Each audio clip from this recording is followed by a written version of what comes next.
Hi everyone, welcome back to my channel. So today I'm back to do my wrap up of my reading in 2019. I'm going to sit down and discuss all the books that I read, what my initial goal was, what I ended up reading. I want to go through my reading journal with you all because I started a reading journal this year. I've got my Goodreads stats. Like, I really want to do a nice in-depth video just talking all things books. I will then hopefully film, I want to do an unhaul because there are some books that I'd like to get rid of. And what other stuff that I'd like to do? Potentially, like, I don't know, well, I'll have to see, but I'm hoping to sit down and talk about books that I would like to read within the next year, including series, maybe my favourite books that I read in 2019, and then eventually later on in the year I would like to sit down and talk about like my favourite all-time series, or my favourite chick lit videos, chick lit books, or my favourite young adult books and things like that. So if that sounds like something that you're interested in, please let me know down below. I say it all the time, I know not a lot of you are book lovers, but then again some of you are, and books are one of my biggest passions, and I want to sit down and share that stuff with you. So if you like the sound of the things that I've mentioned, let me know. I'm going to start off with talking about my Goodreads stats this year. So I've written it down in my reading journal, and I'm not too sure how I'm going to lay it all out to you. I might just have to put this on the table at the end of the video and show you how I've done my reading journal. I'm not too sure. So my Goodreads stats, I didn't do this last year because I didn't know it was an option. I started off the year with the goal of hopefully reading 40 books. That was my goal. Although in the back of my head I always knew I really wanted to hit the reading target of 52 because it means one book a week. I smashed my 40 goal. I did that by August, and then August to December, that was when I decided to up it to 52 because it was achievable. But that is when my reading dwindled, and a lot of my book club girls that I speak to, they found that after the summer their reading just plummeted. So I don't know if that's like a common thing, but it was nice to know that I wasn't alone, but I still had that pressure in my head as well. Obviously I completed my reading 40 and was really chuffed with that, but I just knew I wanted to read 52. So I had the struggle of going from August through to December, pretty much forcing myself to read 12 books. And as the time went on, it was like, oh, you've got so many months left or so many weeks left to read so many amount of books. In December I did Vlogmas. I didn't read at all until after then, and I forced myself to read a book just so I could get my number up. So because of that, my expectation is a lot lower this year, and also due to the fact that I am going to be having a baby. I am due our second child in the middle of March, so I can't remember how much I read when I had P. I want to say it took me like a good 5-6 months to get back into reading again, so that's a hefty chunk of my year gone. Since then things have changed. I now have a Kindle, so I might potentially be reading more on my Kindle. I don't know. I originally said, and I spoke to Neil about it, I'm going to set my goal at 12, which is one book a month. And then I sat down and thought, actually, you know what, that makes me really sad that I would only be reading one book a month, and that would probably be my book club book or something else. And if I were to limit myself to just one a month, I won't be as like on it with this and discussing my passion and things like that. So I'm going to double it. I'm going to aim for 24. I feel like if I aim high, I've got that drive and that momentum to be like, come on, like, you can do this. 24 books, like, that's half of what I read this year pretty much. So my goal for 2020, I'm not used to it yet. Has anyone like struggled writing it as well? I've been so used to putting a 1 for like the past 10 years. Writing a 2 is just not okay. So for 2020, my goal is to read 24 books. So now I'm going to go over my stats. So my Goodreads stats of 2019, I read 19,372 pages across 52 books. That has increased. From 2018 I read 16,000, so that's a good 3,000 more, although I only read 41 books in 2018. My shortest book that I read this year was The Perfect Gift, and that was by Mary-Kate and Ashley, and my longest book I read was After We Collided by Anna Todd, and that was 674 pages long. My average length of books as a whole throughout was 372, so not too bad. Most popular read of 2019 was Clockwork Angel by Cassandra Clare, and 673,000 people read that last year, or this year, 2019. And my least popular, only 6 read it, was the Mary-Kate and Ashley The Perfect Gift. My average rating was 3.3 stars, whereas the year before it was 3.7, so I've definitely been more critical with my reading, and reading, or not rating as high, and keeping my 5-star, like, stars for those books that deserve it.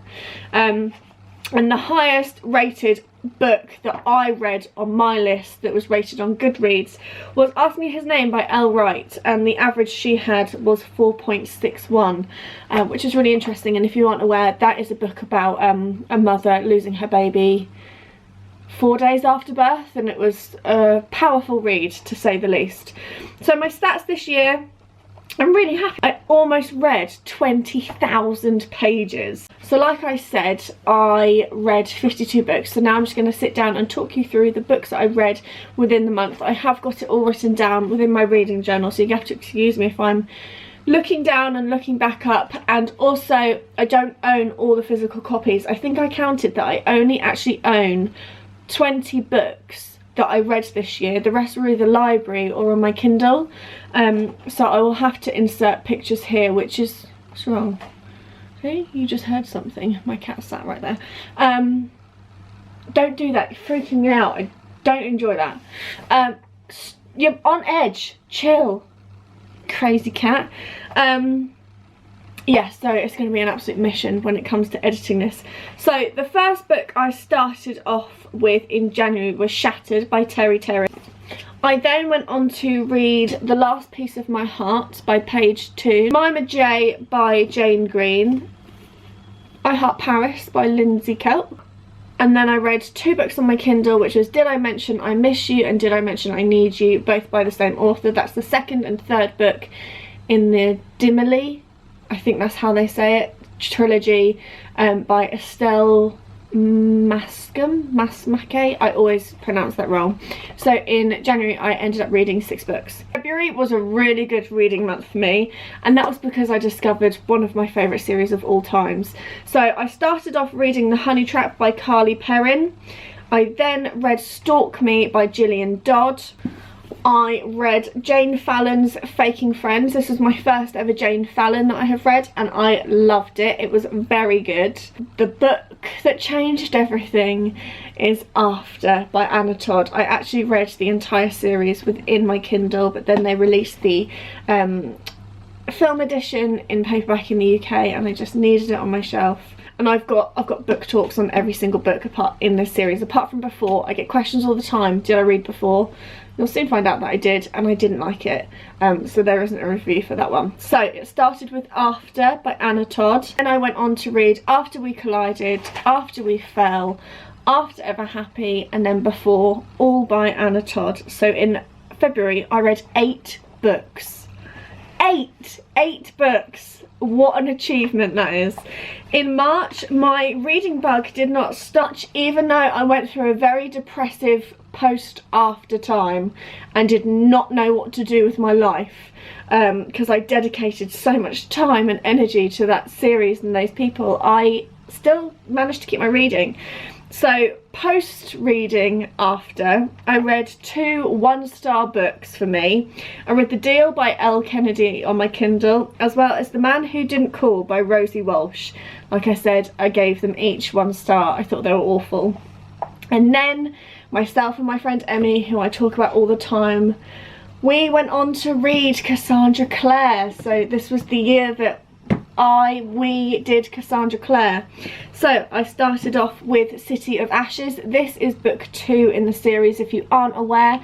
It starts off with City of Bones, but I read that a couple of years ago and didn't feel like I needed to reread to get myself into the world. If you are reading this series and you aren't 100% sold on it, stick with it. I know it's one of those things that my cat is really making me on edge. Sometimes you don't want to necessarily stick with a book and you just want to get involved, but it's so worth the outcome in the end. So we read City of Ashes by Cassandra Clare, City of Glass by Cassandra Clare.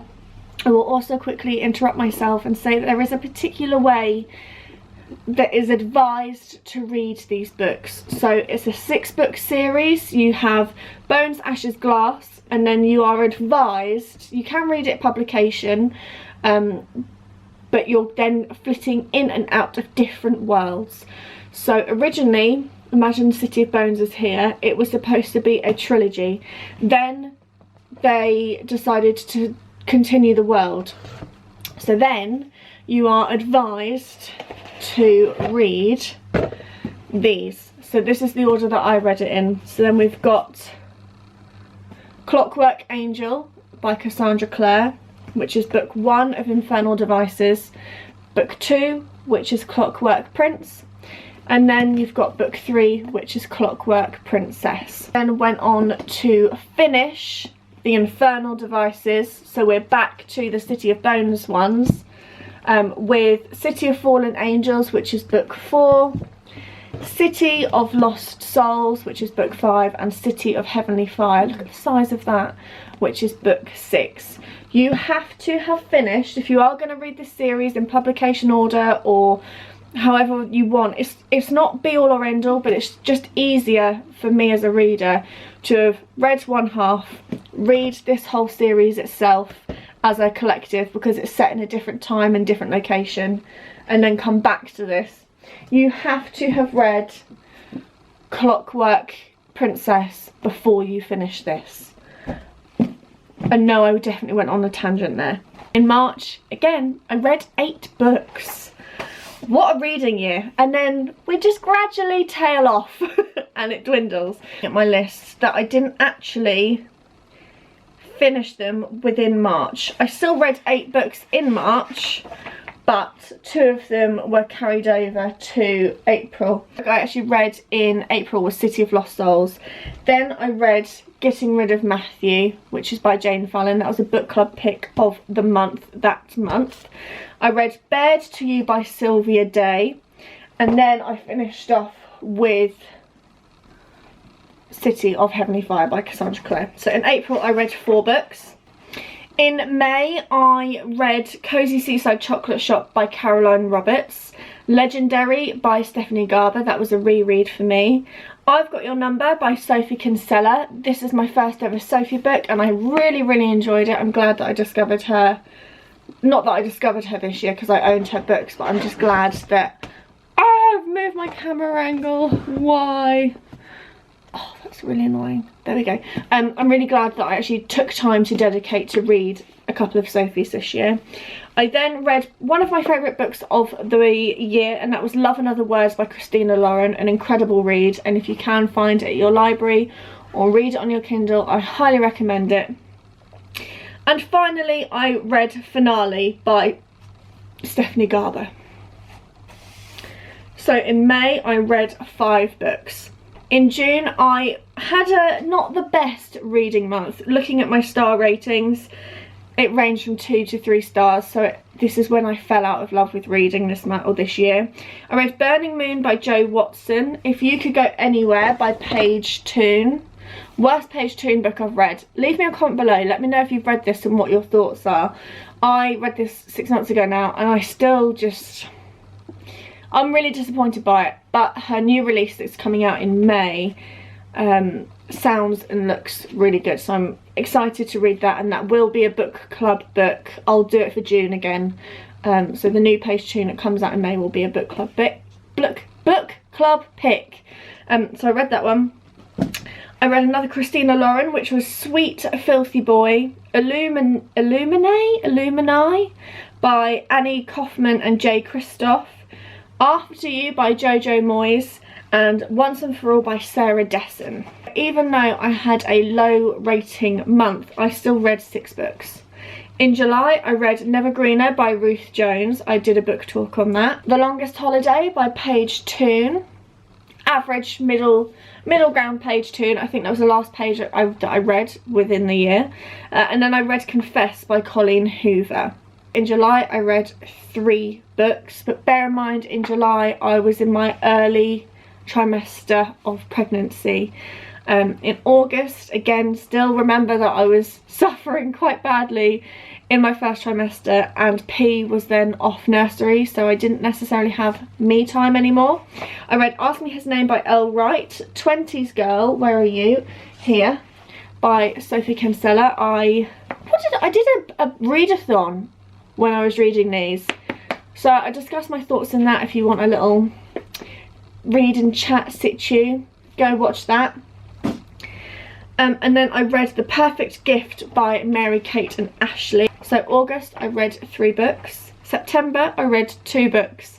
I read The Raven Boys by Maggie Stiefvater and Merry and Bright by Debbie Macoma. Again, bad reading month. I rated Raven Boys 1 star and Merry and Bright 2 stars. In October, I read Josh and Hazel's Guide to Not Dating by Christina Lauren. Sleigh Bells in the Snow by Sarah Morgan, my first Sarah Morgan book. Really enjoyed it, and I'm looking forward to reading more of hers. And I also read Bloodlines by Rochelle Mead, which is a really old school series. It's a spin-off to Vampire Academy. Loved Vampire Academy. It sounds awful, it sounds cringy, but it's not. It's action-packed, high-paced, no, not high-paced, fast-paced. It's brilliant. And so I started a series this year. Didn't finish it, but I started the Bloodlines, which has been something that's been on my mind for a really long time. So October, I read 3 books. In November, I read a Millie Johnson, my first Millie Johnson of the year, and that was A Winter Flame. Don't think I did a book talk about it, but I discussed it in my festive reads video. So that is that one. I then read my first Taylor Jenkins Reid book this year. She has been massively hyped on the book community. I'm really glad that I discovered her, well, not discovered, but read her this year, and that was Forever Interrupted. And then I finished the month reading The One That Got Away by Helen Warner, which was a really good book. And then I finished the year off reading a book on my Kindle. I think it was a freebie, I'm not 100% sure, and that was Shattered Rose by Tammy L. Gray. That was a weird one. So that is everything that I read in 2019. Actually sitting down, looking back and reflecting, I did a lot of series this year. So obviously I did pretty much 9 books or 8 books when it comes to Cassandra Clare. I did 5 books for Anna Todd and the After thing. I did a couple of standalones, but looking at my shelf, I barely touched the surface. It was the first year I didn't read a Lucy Diamond. It's the first year I haven't read a Carol Matthews. I didn't read a Jill Mansell. I didn't read a Jenny Colgan. So I would say that my reading year in 2019 definitely shifted from me reading chick lit to getting involved and immersed in a series. And I really enjoyed it.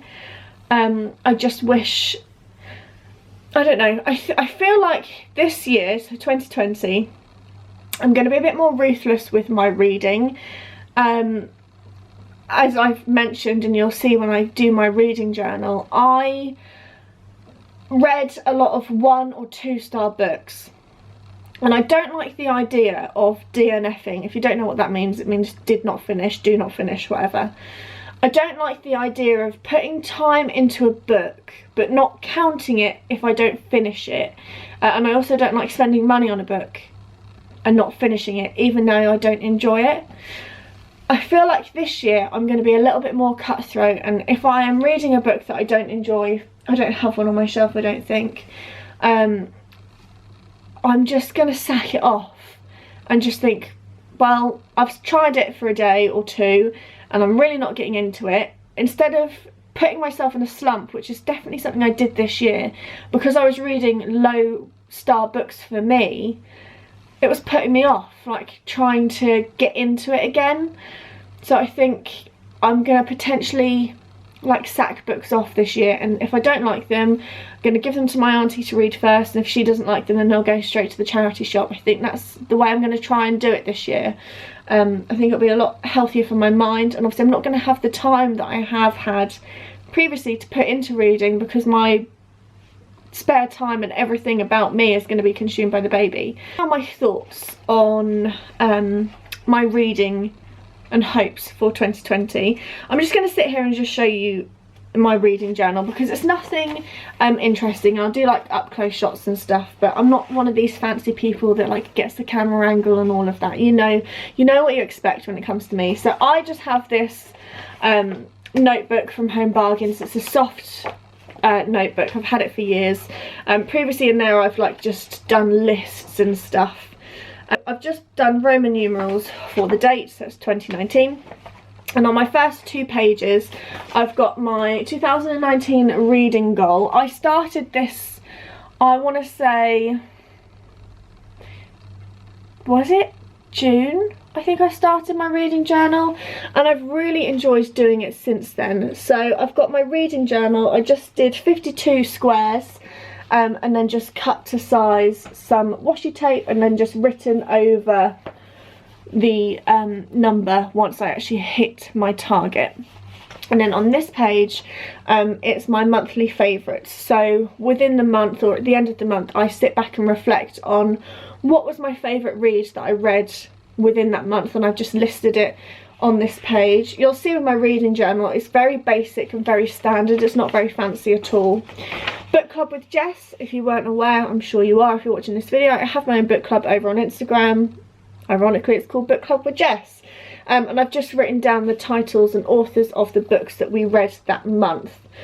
Like I've said previously, my book club is something that I really want to get back into. It was a massive passion of mine at the start of 2019 and 18. I loved it, but life just gets in the way, unfortunately. And then from then on, I just do a monthly like page or 2 about the books that I read that month. So in January, like I said, what I do is I do the what's it called, the title and author, the dates that I read it from. So I read this one from the 6th of January to the 9th, and then the star rating that I have given it. And then right down at the bottom here, I do my book club with Jess, and that was Caravel by Stephanie Garber, just so I've got it there, because I don't always take part in book club with Jess if I've already read the book or I just don't have the time. So as you can see, I'll just quickly flick through them. I've done a different colour for each month. I don't think I'm going to be doing that this year. I didn't really like the way it looked in the end. Like, it was just a bit messy. I'd like to keep it more monochrome and a little bit more simple, and maybe just stick to 1 or 2 colours. So that's September and October, November and December. Oh, makes me so sad. Then I did 5-star books of 2019. So we've got The Last Piece of My Heart by Paige Toon, All the Afters by Anna Todd, Clockwork Princess, that was a 5-star, Legendary by Stephanie Garber, even though that was a reread, I still loved it and gave that a 5-star, and Love and Other Words by Christina Lauren. So I had